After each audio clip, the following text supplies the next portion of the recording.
are dumped into. We forget that some of our folks rely on the river as a source of livelihood, for food for their table. You know, it's a beautiful, wonderful river, and it's a treasure, and it's in great, great danger. For the second year in a row, it's been named one of the 10 most endangered rivers, and it really hurts our heart. And for those of us, of course, who are down here at the mouth, it's a source of life in that we drink the water. And it's very frightening for folks who live down here to wonder what is floating down the Mississippi River to us that our neighbors may be bringing us. So that's what I really wanted to share with you. The other folks can talk to you about maybe what's going in there, and we can get into that. But for us, it's part of our heritage. We want to see it cleaned up, and actually demand that it be cleaned up. So that's what we want to share today.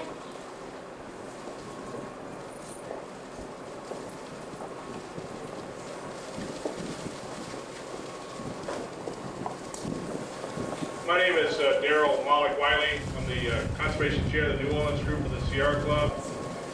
And I'm here to talk specifically about the Schuster Dirty Water Bill that has passed committee, H.R. 961. What this bill does, it rolls back 20 years of environmental protection for bodies of water like the Mississippi River, like the West Pearl, and it puts at risk people in the city of New Orleans. This bill is going to weaken provisions that deal with contaminated runoff, poisons that run off of and end up into our Mississippi River. We've had a number of studies that show when they put the pesticides and herbicides on the corn in Iowa in May, we're drinking it in our drinking water in New Orleans by June. This bill will speed that up. It will increase the risk of people down here. This bill is actively co-sponsored by Congressman Hayes of Louisiana, and I'm not sure if he's a Republican or Democrat yet, and Congressman Tozan, who is one of the leading advocates for weakening this wetlands and water protection. It is a travesty that two congressmen from Louisiana are leading the charge to weaken America's environmental water protection. For a state that depends on water, in our fisheries, in our drinking water, and everything else, to have two congressmen from Louisiana leading the charge is not believable. It is believable because we know where their money comes from. That's personal opinion about where their money comes from. That House Bill 961 is a dirty water bill. It's got to roll back 20 years of protection. And for every citizen in the city of New Orleans, in Jefferson Parish, in St. John, St. James Parish, who gets water out of the Mississippi River to drink, you should be calling your congressman today and saying, we want clean water. It is not time to cave in to vested business industries for polluted water. Thank you.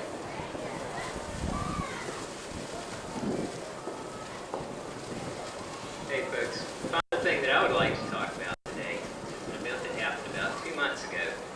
Here in this same spot, we saw an unprecedented coalition of conservationists, environmental groups, fishermen, and citizens come together to ask for a multi-state conference to help clean up the Mississippi River and the dead zone in the Gulf of Mexico that's associated with nutrient pollution in the river.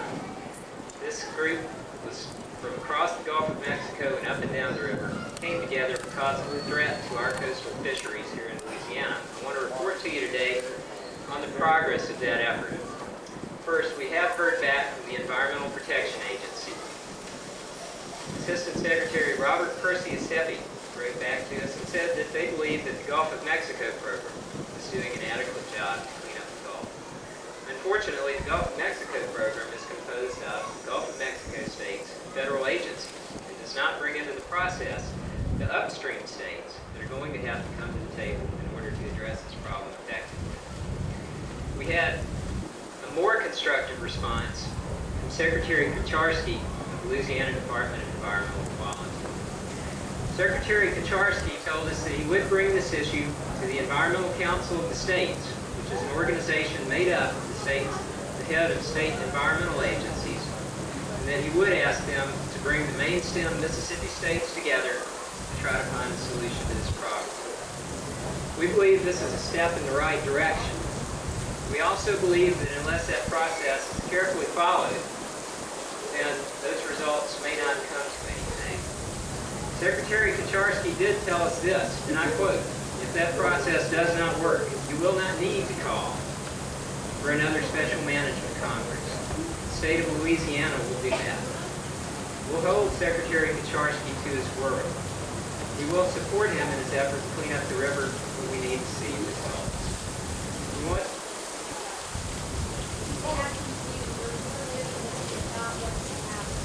I think it's clear that action is needed urgently, in part because we just heard from Mr. Malik-Wiley about the provisions of the Clean Water Act that are on their way to being weakened right now. Those include the provisions on non-point source pollution, which is a major source of nutrients in the river, which are linked to the dead zone in the Gulf of Mexico. The reason it's important to take action now as well is because this is a big problem that involves something like 40% of the land area of the United States. If we don't start working now, it's going to be a long time before we see a solution. Now, before we get to question and answer, I have to admit I didn't tell you the truth. We have one special bonus issue that was not mentioned before that we are going to talk about today, and that is the League of Conservation Voters has released a special mid-session scorecard on the Congress, and Mary Lee Ward has a few things to say about that.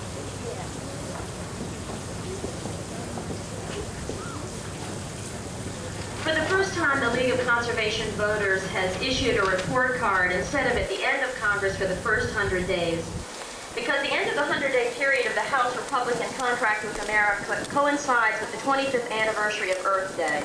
The relationship between the 2 days is strong, for in this hectic 14 weeks, the House has taken a running start at dismantling 25 years of federal environmental protection. I mean, us folks out in the field, as they call us in D.C., are really worried about what's happening and about how the legislation that we pushed so hard to get passed is being dismantled by a small group of folks who are very vocal. But we want you to take note of our congressman's report cards here and see how they did. And we'll read them out loud so you can't miss them. Livingston got a 0. Jefferson got 100. Tozan got a 0. Fields got an 82. McCurry got a 0. Baker got a 9. And Hayes got an 18. I'm going to pass out some information for you, but one of the things that I want you to be aware of, in addition, a group of 23 Democratic members formed a new caucus, led by Representative Billy Tozan, who is also leader in many of the contracts initiatives. This group of conservative Democrats is virtually defined by its opposition to environmental legislation. This caucus scored an average of 13% compared to the remaining Democrats' average of 77%. I think that, Robert, you want to share with us some of the specific legislation that they were dealing with. This report card, by the way, was done on the basis of 10 very important bills that came up. These bills are, in fact, moving towards the Senate, which is why we don't have any scorecard for the Senate. So we're hoping that our senators will respond to and not get Fs or zeros on their report card. And Darryl already talked about it. Okay, I'm sorry. I just came in from Baton Rouge, so from our session here. Okay, so you folks have questions for me or for some of the other folks here from the groups? Be happy to address this. Why the rivers are on the most endangered list, specifically in Mississippi? Is there something about levees in the information that they sent out? Certainly, we can do that. We have over here on the table copies of American Rivers handouts that list that. For the Mississippi River, there were several basic problems that were identified. One of the main ones was habitat destruction resulting from the Corps of Engineers' control of navigation and flooding on the river. For many, many years, many of the native habitats that have existed on the river for years, oxbow lakes and wetlands, have virtually disappeared.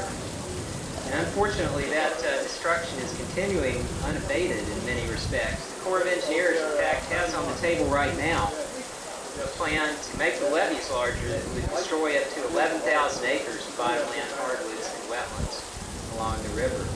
Another of the chief problems with the river that American Rivers identified was non-point source pollution, precisely one of the things that's going to be addressed by the Schuster Dirty Water Bill.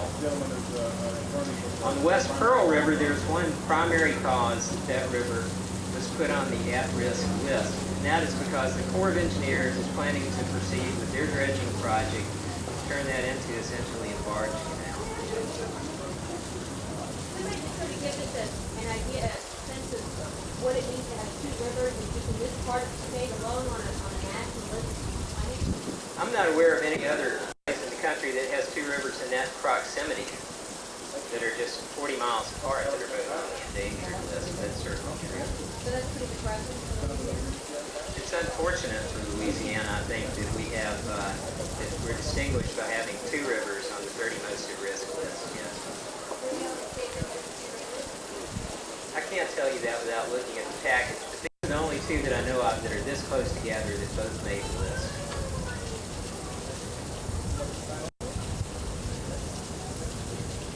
Anybody else? Okay. Well, I hope the sun comes out before we have to pack up. Thanks a lot, guys. Did you want a longer copy? Well, as long as it was explained, I mean, you explained about the Mississippi. I didn't know what the levee part meant. No problem. But still, I mean, what can be done?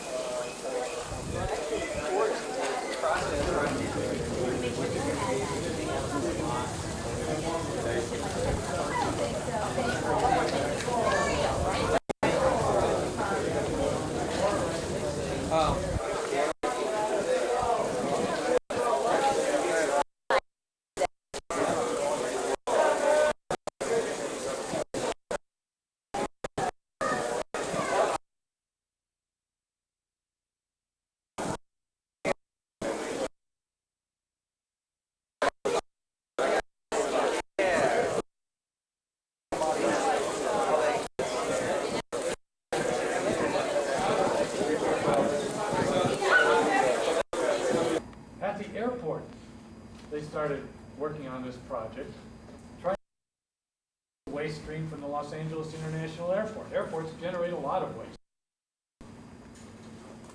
All kinds of things that are just disposable lunches and disposable kinds of things because people are in a hurry and they're moving through there. And the airlines themselves generate a lot of waste.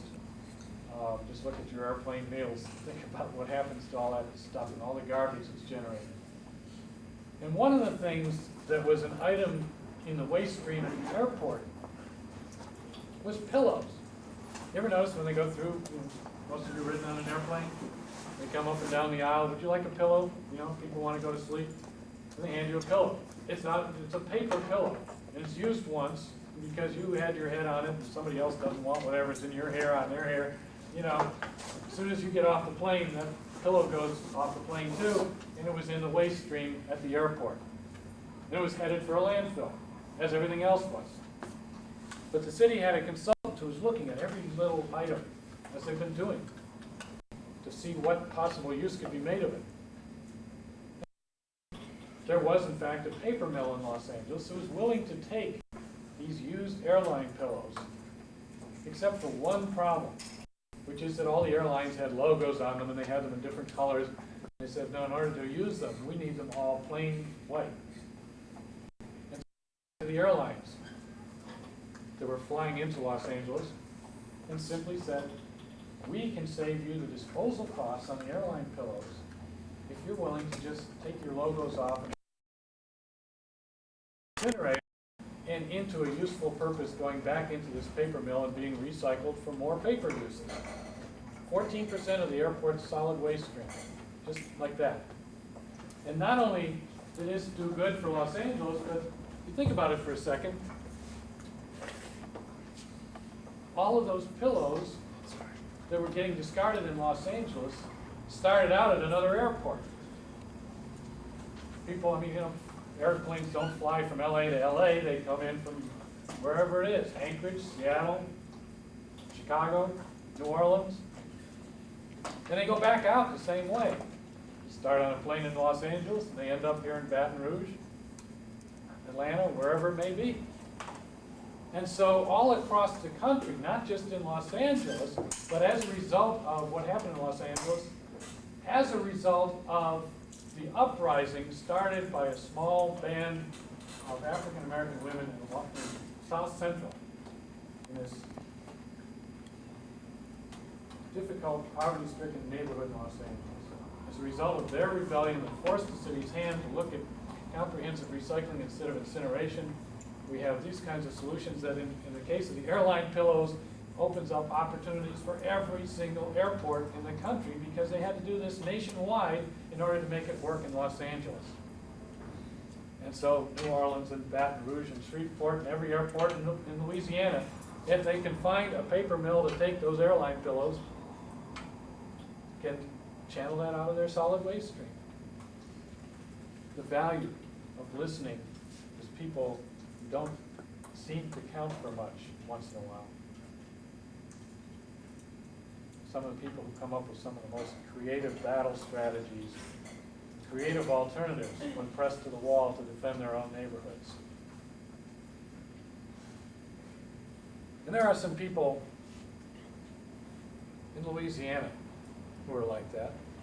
So we ought to talk about them, not only talk about them, but let them, for a moment, talk about themselves.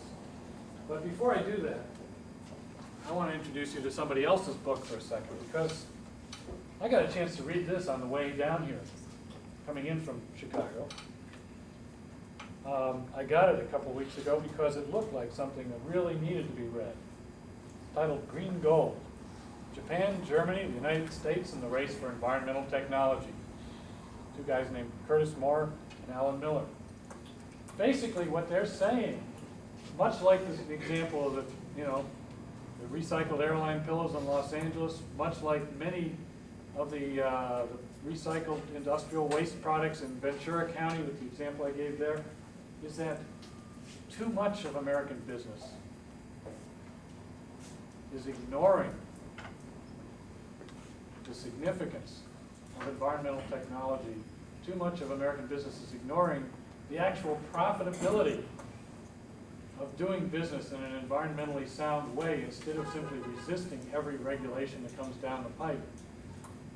Instead of being willing to get ahead of the curve, trying to bring up the rear all the time. They're basically saying that isn't the attitude among businesses in Japan and Germany. Certainly is not national policy, unlike what we've experienced in the previous two administrations in this country.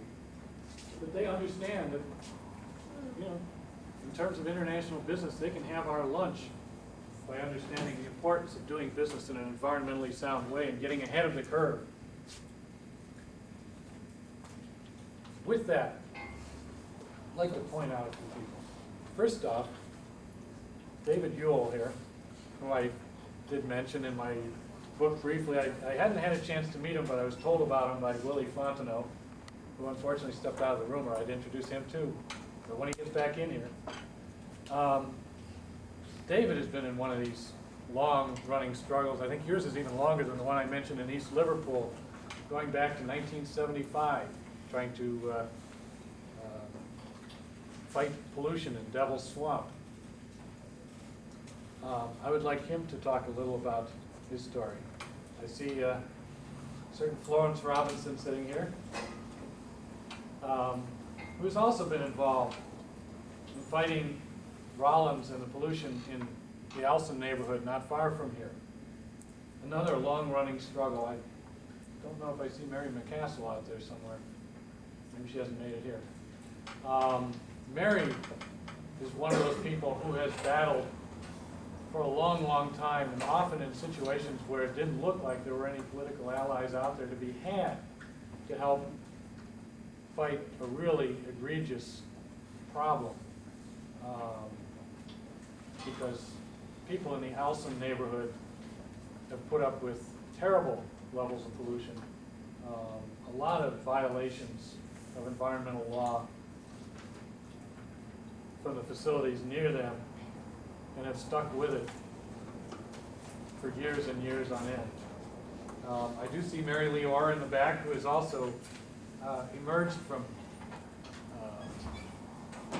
simply raising kids and trying to tend a house in Baton Rouge to becoming the leader of the Louisiana Environmental Action Network, and has really shown a lot of grassroots leadership in the state of Louisiana. I think there may be, I don't know.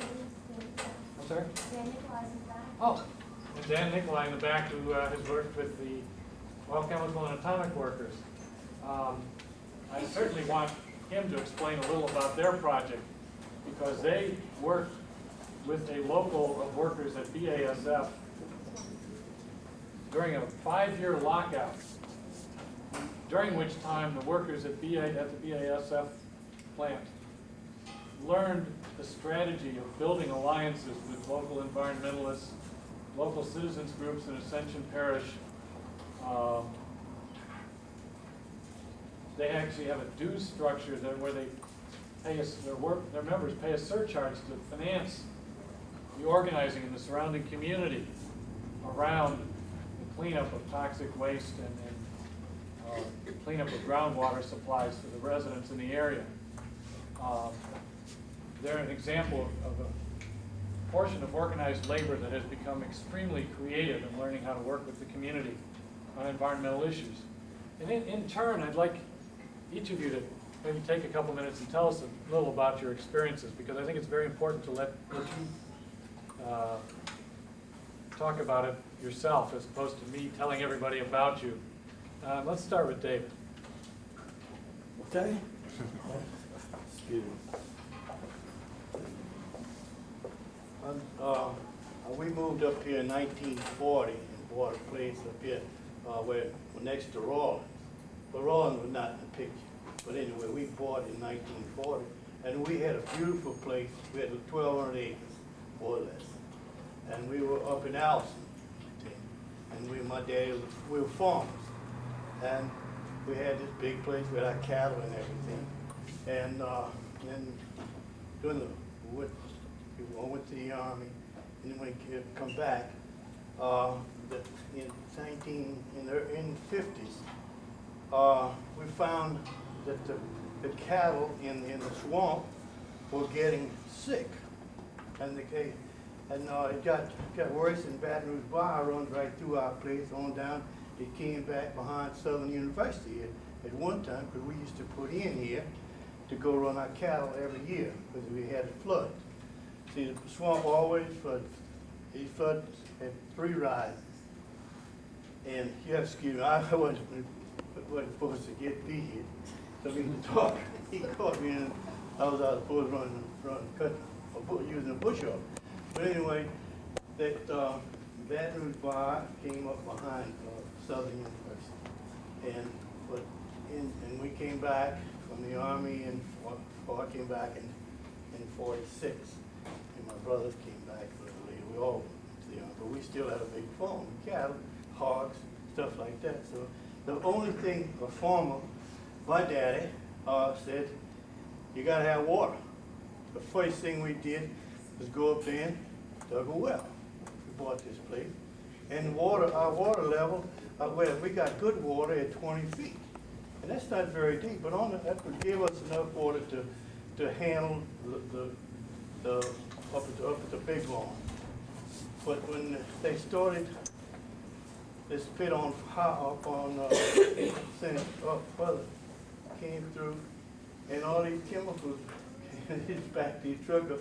You see, people don't understand. Y'all, we're on a bluff. We're 85 up on Allison and all through here. And you go back down in the 20s. You don't have a levee on this side from Baton Rouge to Natchez. So they use the swamp as a place for the water. Water comes up 3 covers the swamp. And these pits were up there, and realizing what was happening to us, we found things, pollution on our plate. We didn't give much attention till in about 68. Petro Processors built a place, our place runs from the Scenic Highway to the river.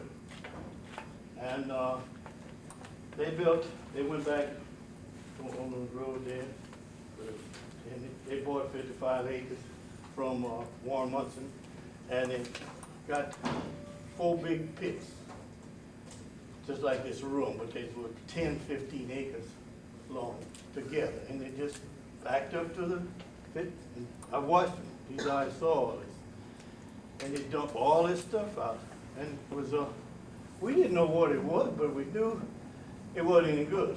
Because those men was back up, and a big gush of smoke, and they run like hell, getting out the way. So we figured we better move out the way too. So we kept on, and then one day, a black guy had been in our family well, most of his life. He said, "Mr. Buddy," said, "our cattle is dying back there." I said, "I can't believe it." So what's killing them? He said, "The chemicals." I said, "Well, I wasn't. My brother was on the farm, and I was working with my dad as a contractor too. So I wasn't there. But anyway, I went back there with him. And my God, the cattle were they came out the swamp, and their calves would come out with their mouths swollen, and they couldn't nurse their mothers, so they died.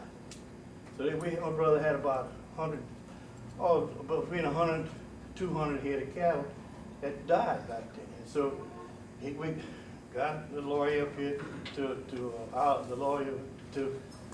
they put a fence around and kept the cattle out. But they wouldn't do anything about it. They just kept dumping, and the levee broke, and they wouldn't, and then, so in 1970, we were taught to love the land. I was a farmer. I lived on a farm. I loved the country. That's my life. Hogs and things, those kind of things. And water. I love water. And if you don't have water, you're gone, especially on the farm. I see you, Dad, Mary, for Castle. Anyway, so my family, I have eight. It's 8 of us, and most of them, some of them worked at the plant, everything. But we had a meeting and said, "Look, get this thing stopped." So this lawyer from 3 Ports of Austin.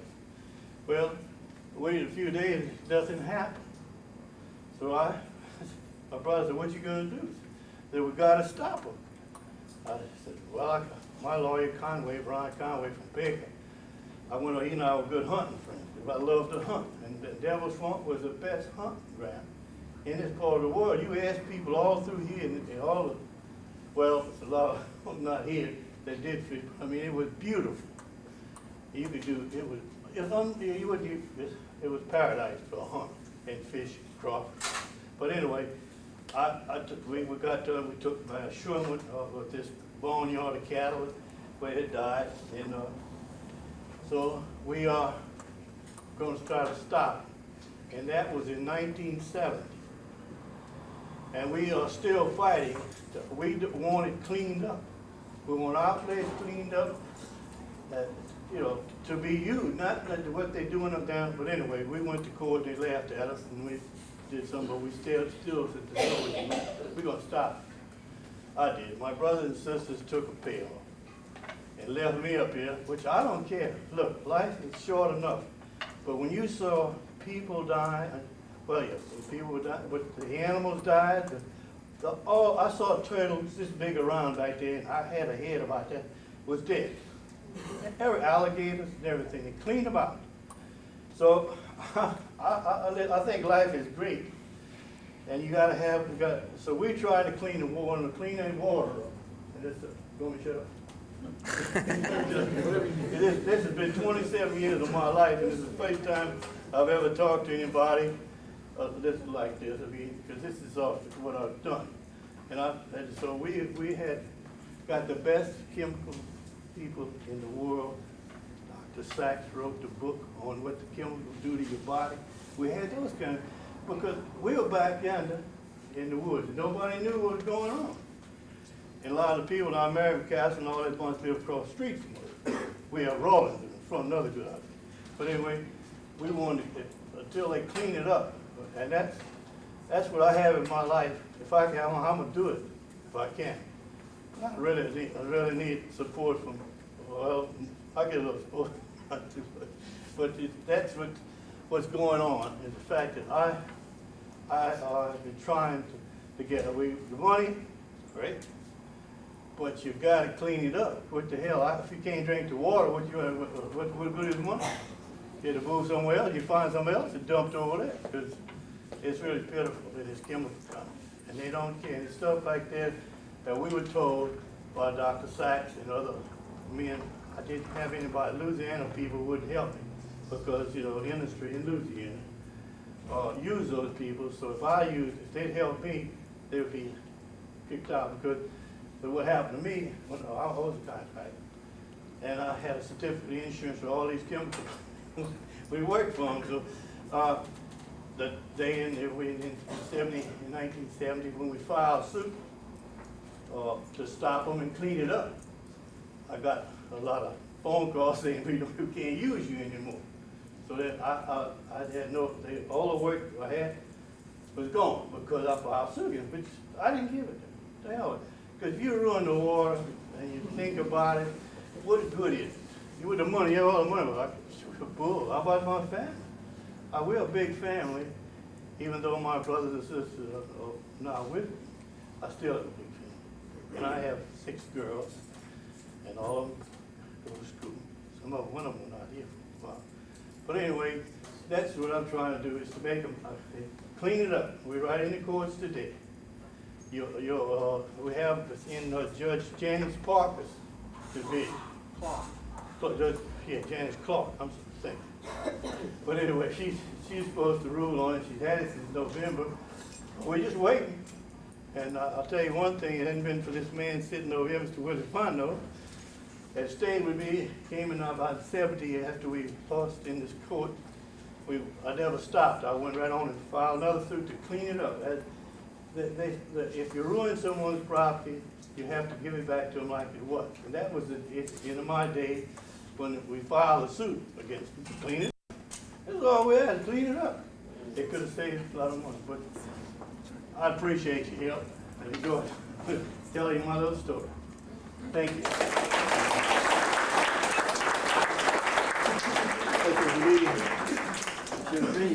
That is a wonderful lead into someone else who has also walked in, Mary McCassell.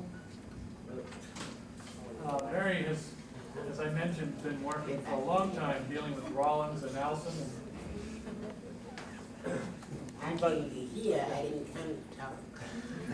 Mary, I know you better than that.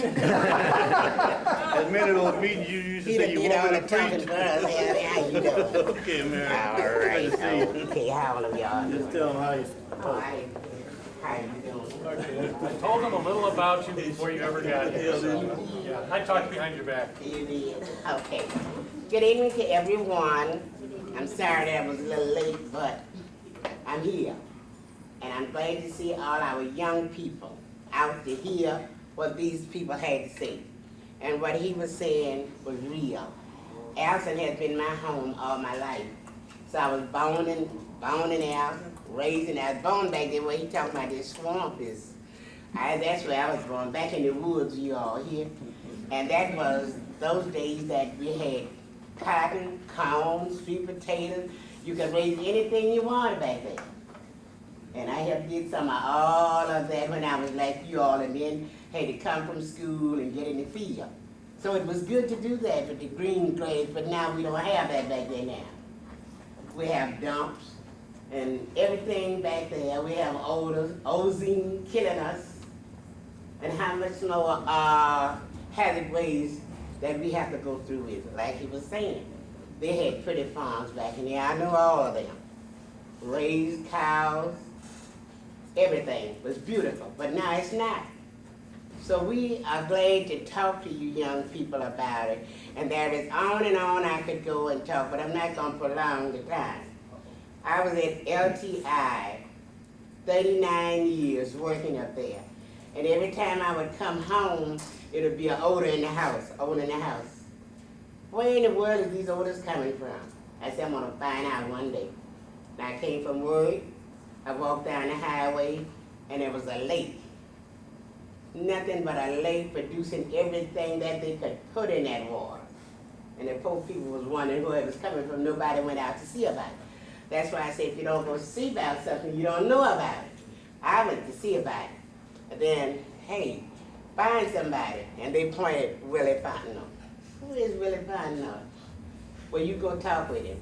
Then he started. And he had carried me from New York to Washington, D.C., and every kind of hole that he called, he could carry me, and I'm sticking my nose up in there smelling it. When I got out, I was sick. But I'm still fighting. And we got to fight on until we get something done, like Mr. Hughes say, clean up.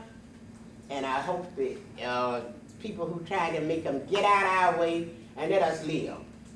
Because a lot of that is causing cancers, all kind of diseases. And you young people want to live. Because I want to live too, as getting old as I am, but still I want to live in good human air and you know, enjoy ourselves. And I look at here, this just had. And if we keep on doing what we're doing now, it ain't gonna be all, because those are dangerous things. I just came from the doctor yesterday. And you know, from the time that we did with the Rollins feet, they have that on like just now, what it would do to your cancers, give you all kind of diseases that go to your health. So we don't want all our young people to die with what they put now that they can stop. And like I say, the only way we can do these things, work together. And I will give Willie Fano this. He stood by me, and I'm still ready to stand by him. I slowed down for some reasons. I feel that if I go out and do these things and get it going, that I ought to be somewhere like he did. Now I enjoyed this, I know I'm in here. But others didn't enjoy it, put you behind. Never let nobody put you behind when you done been and fought the battle. And that'll just end me. So I stopped. I let them know if they can fight the battle without near cancer, fight on. Because we and Willie Fano started. The Hughes, they was with us too.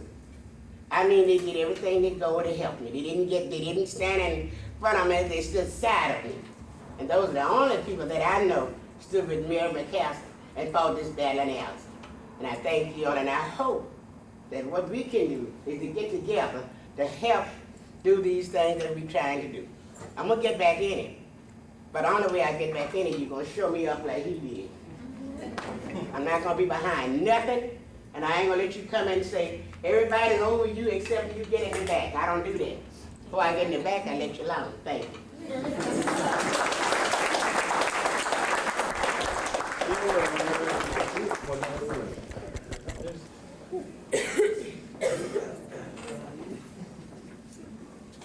I have to share something with you at this point after listening to that, because this is one of the most amusing things in putting this book together, was hearing about the first time Willie Fontenot came to Mary's house.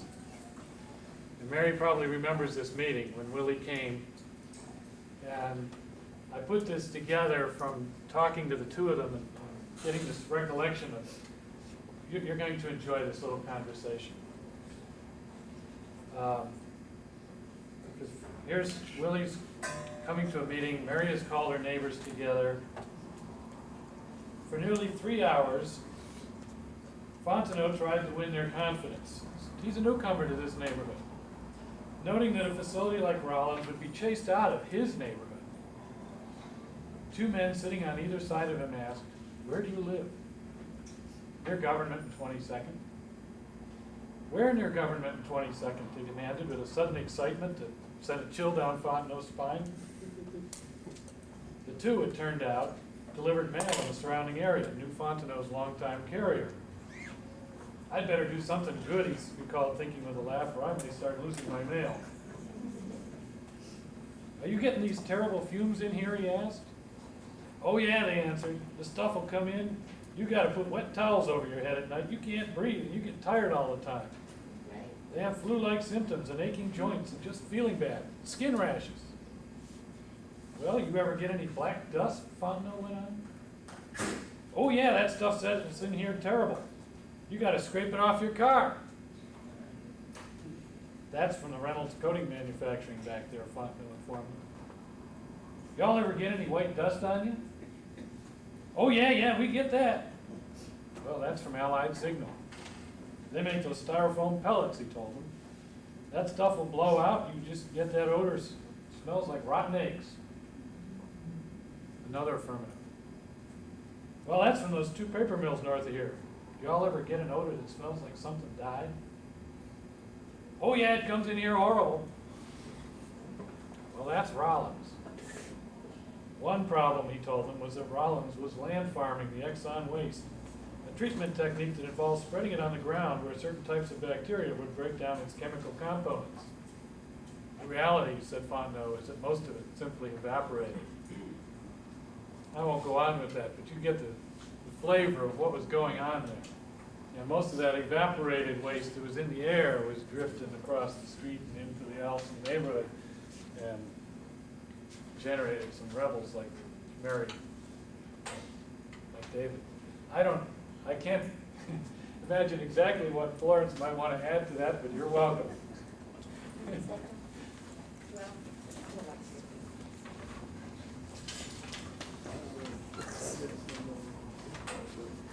I first became acquainted with Devil Swan when I was a child of about 5 years old. My father brought me up here. He wanted me to see where my mother went to school.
So I sat on a commission, National Superfund Commission. We came up with a really good law that your wonderful lawmakers in Washington were too pin-headed to accept, because they didn't want to give Clinton a victory. Petty partisan politics, and a good law that industry, small business, citizens, and environmentalists agreed with. They wouldn't pass last year. And now we got a real mess up there, but we're still fighting. I network with people all over the country, and that's how you have to do it. We have an assault of citizens from all over the country telling government, hey, wait a minute, you got to change things a little bit. One of the projects I've been involved in is trying to get clinics for communities such as Allison. Government has responsibility to us. You have allowed us to be so impacted. You have sacrificed us for the alleged greater good of this nation. You owe us. And I'm carrying that message across this country and trying to work out details, because we need better health monitoring. Louisiana Department of Health will admit that people die in Louisiana from cancer at higher rates because they don't get medical attention fast enough. Most of us can't afford the kind of medical care that we need to have. We need clinics. And there are other things that I continue to fight and struggle with other people in Allison and people across the country. And you got another great person sitting back there, Mary Lee Orr, one of my mentors. Incidentally, Willie Fontenot, sort of like the father of the environmental movement here in Louisiana. He worked at the Attorney General's office in the Citizens Access Unit. And Willie's I won't say it public. Willie goes around talking in his nice, soft, gentle way to people and saying, didn't you know such thing? And giving them information. And the next thing you know, you are hooked up into something and fighting with everything you've got. This man has led a lot of us into the environmental struggle, and he continues to lead us and to help us. Thank you very much.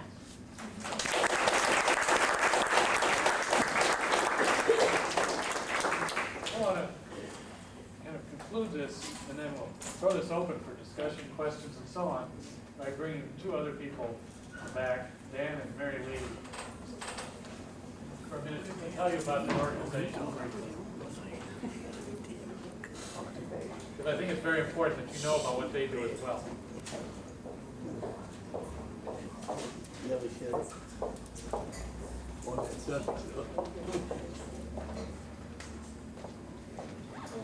Yeah, we're here because Willie told us to be here. And we had been fortunate enough to meet Jim when he was writing this book 3 years ago. My name is Mary Lee Orr. I'm director of Louisiana Environmental Action Network. It's a statewide coalition of more than 69 member groups here in Louisiana fighting to clean up our air, land, and water. And that's what I have to say officially. But my journey as a woman, as an environmentalist, has been extraordinary. It's like Maya Angelou's, I wouldn't take nothing from my journey. And my journey particularly started as an environmentalist when my second son was born with a lung disease. And I brought my son home in East Baton Rouge Parish to a parish that was constantly in non-attainment. The air was unhealthy 17 times that year. The doctor told me that my son could be blind or deaf or brain damaged.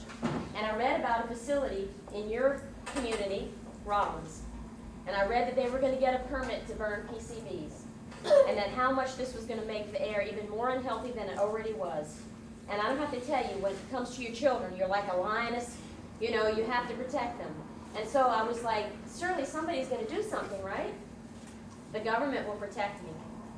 The people who represent me will protect me. And guess what I found out? They weren't protecting me. And I also realized how isolated I was and how insulated I was in my own life because I journeyed out to Allison. And I met my neighbors in North Baton Rouge. And I found out that Miss McCassell and Mr. Wiygul, and then I got to meet wonderful Florence, all of them. I was finding out that you at the university were having problems with fumes coming in your windows that make you sick. And at that time, people were having to put wet rags, just like Mr. Yu was talking about, over their face to breathe. People were vomiting. People had rashes, particularly for you with people of color, rashes that actually change the pigment of your skin. People suffered from severe nosebleeds. Children were lethargic. I'm like, how can this be happening? How could this be happening? That's how naive I was. How could this be happening in the United States? Somebody, I mean, isn't clean air, clean land, and clean water a civil right? I mean, aren't we supposed to have that? And guess what? I found out we weren't having that. And I also felt a sense of outrage that your university was situated around a Superfund site, incinerators, heavy industry, and LSU wasn't having that problem. So that was long before people talked about equity, long before Sister Florence went around talking about environmental justice. Those of us working in the environmental movement realized that there was not a balance of justice when people were citing facilities, that you all were bearing an unfair burden of what was going on. That's kind of the down part. The good part has been that I've seen ordinary people do extraordinary things. Florence just got an award from Keystone. I got to sit on a committee with Mary McCassell, the first committee I ever sat on with the mayor. Mr. Ewell's son-in-law went to law school when he was 42 and is actually helping try the case that Mr. Ewell has been involved in for 27 years. So people have come forward to fight this battle, and there's some days when I think, I wish I could go back to when I could open up my window and think that my air was clean, that I wasn't breathing cancer-causing agents every day, that my children weren't being exposed to it, that I didn't have to worry what was coming out of my tap water. I have the privilege of traveling. When I go to another place, I actually say, should I drink the water here? You know? That's frightening. Or when I go to people's gardens, I'm like, can you grow a garden? I mean, people have forgotten that a lot of us depend on the garden for our economic survival. Or we depend on fish for our table. There's a lot of people that things just don't grow out of the grocery store. And all this land and water, I'm telling you, is being contaminated. But what that means is a call to action for us. That isn't a hopeless thing. The hopeful thing is Jim has written a book about people all over the United States that are joining hands. Extraordinary people right here in your community doing incredible things every day. And I can't tell you how important it is for you to go up to them and say, Ms. Robinson, this is really great what you're doing. Ms. McCassell, you've been doing it for a long time. We thank you. Mr. Ewell, after 27 years, you're not really alone anymore. You are a part of this community. Because that's really all the pay we really get, is that kind of help and that kind of support. And I'm sorry I'm going a little long, I know, but I want to share one little last thing with you. Am I taking too long? Can I finish up? And then Dan, because I want you to hear about our union brothers and sisters, because I knew nothing about that either. And how important it is about workers' health and safety. There's somebody else who should be in this room with us today. A man named Brother Pate, who lived by Devil's Swamp. And I'd like to read a few not very adequate words that I wrote in memorial to him. We have a newsletter, and Sister Florence wrote part of it, and Patrick wrote one, but I feel like I can only maybe share with you my words about him, because if he were here, he'd be talking. Too many times in the last several years, I've been called upon to share with you the importance of someone who has died. Words never come easily, and they're certainly more difficult when you lose another comrade in the fight to clean up our environment. Last November, Lean lost another member and a dear friend, E.W. Pate. E.W. Pate, or Brother Pate as we called him, was a complex yet simple man. He lived in North Baton Rouge near Rollins Hazardous Waste Incinerator and 2 Superfund sites. He believed his cancer was caused by his environment, yet he struggled to save it. Nestled in his community right next to the industries lies Devil's Swamp. Brother Pate loved and lived for that swamp. He fished, hunted, and sometimes just sought solace in the arms of the swamp and its regal beauty. In the last 20 years, Brother saw his swamp go from a glorious reflection of nature's bounty to part of it being posted for contaminated seafood. He saw for himself the diseased livers. Being a former butcher, he knew what healthy meat should look like. He saw fish with large growth or tumors. Down his small block, cancers attacked neighbor after neighbor. Livestock hemorrhaged and died. He saw his beloved wife, Libby, covered from head to toe with a deep, fiery red skin rash that required hospitalization. He listened as some physicians felt her skin rash was from where she was living. He himself experienced physical problems. He felt his wife and his physical diseases were a reflection of what was happening to his swamp. For Brother, the swamp was a living thing, and he could tell it was dying.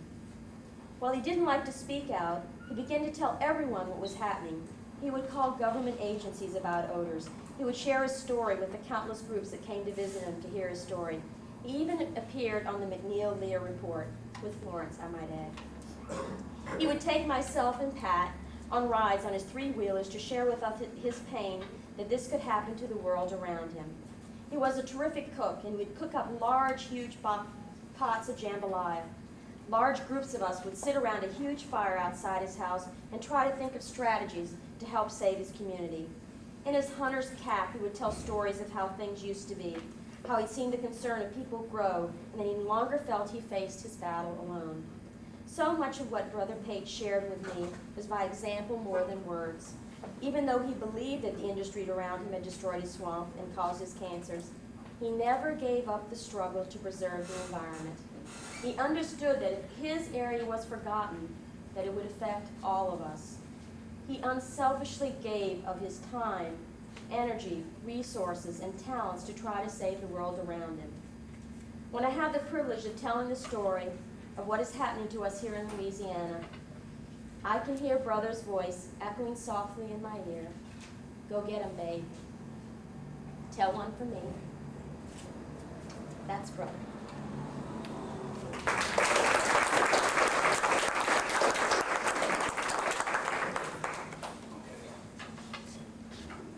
I will be quick. This is a long class. 2 hours. This is normally a 2-hour class. What class is this? I can't watch.